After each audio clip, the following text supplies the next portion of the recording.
Chiricahua National Monument is one of the lesser known hikes in Arizona. But with its strange rock formations and its unique wildlife, it's one of the top hikes I've ever been on. This gem of the Southwest is called a Sky Island. Rising out of the Sonoran Desert to 7,300 feet in elevation, it acts as a haven to wildlife traversing the desert. This park is filled with rock formations unlike anything I've seen before.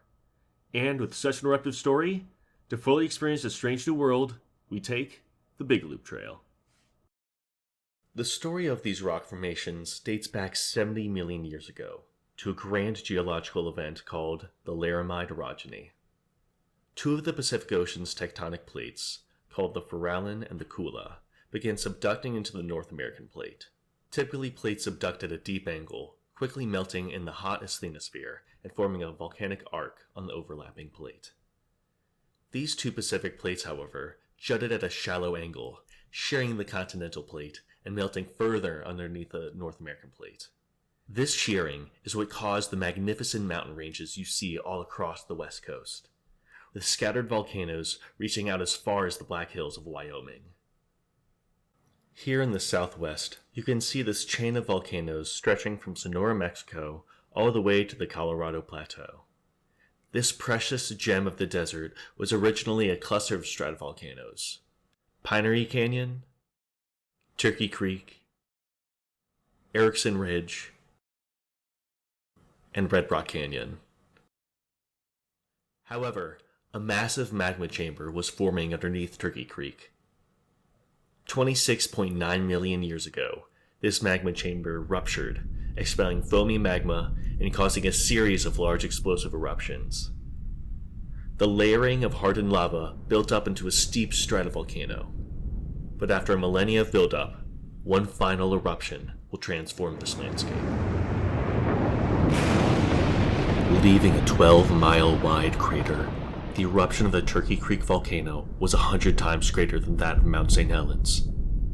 100 cubic miles of magma scarred the landscape. From the sky, hot siliceous ash and pumice descended upon 1,200 square miles of land. The ash settled, quickly cooled, and welded itself into rock. As it cooled and contracted, cracks formed, and over the course of millions of years, erosion escaped these rocks into what we see today: rhyolite tuffs. Only 2 hours from Tucson and 3.5 from Phoenix, getting to this park was an ease, providing scenic route and fun stops along the way. This makes for a perfect day or weekend trip.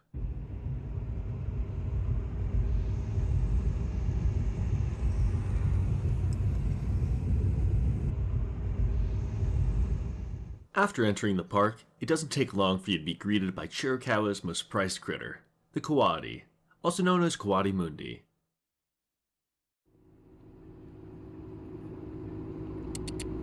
They're like eating like dead stuff on the ground.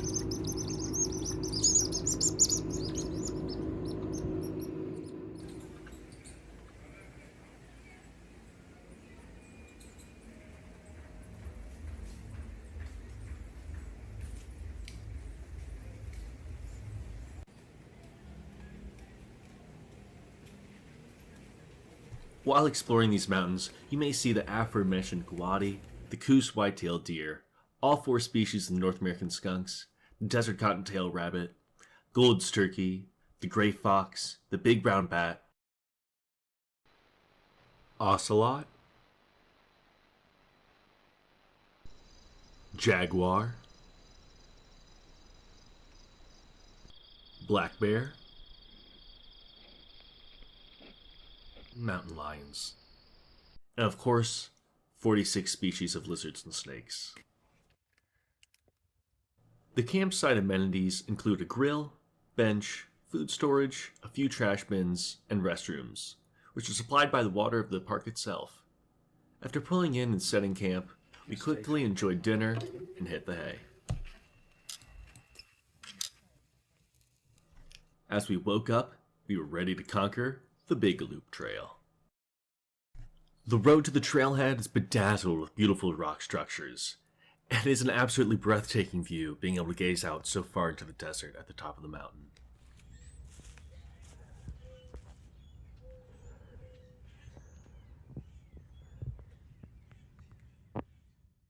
Measuring out 8.4 miles using our Garmin watch, this trail took us 4 hours and 10 minutes to complete, with a total moving time of 2 hours and 45 minutes. With an elevation change of 1,900 feet, with a light backpack and 3 liters of water, we clocked our average moving speed at a whopping 3 miles per hour, with our maximum speed at a neck-snapping 3.6 miles per hour.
Halfway through the loop is where the optional Heart of the Rocks loop trail is.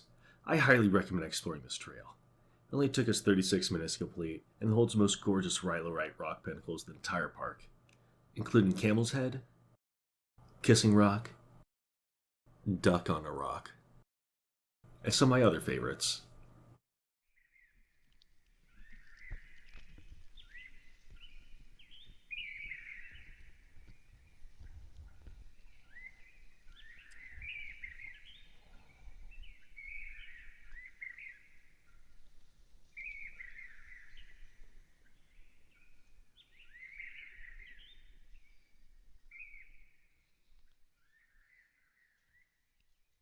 After the Heart of the Rock trail, you descend the plateau to one final gorgeous outcrop of rocks. Once here, you have a mild return to the car, where you can pop your sodas and now make your way home, to a nice good meal, or your next venture. Until next time.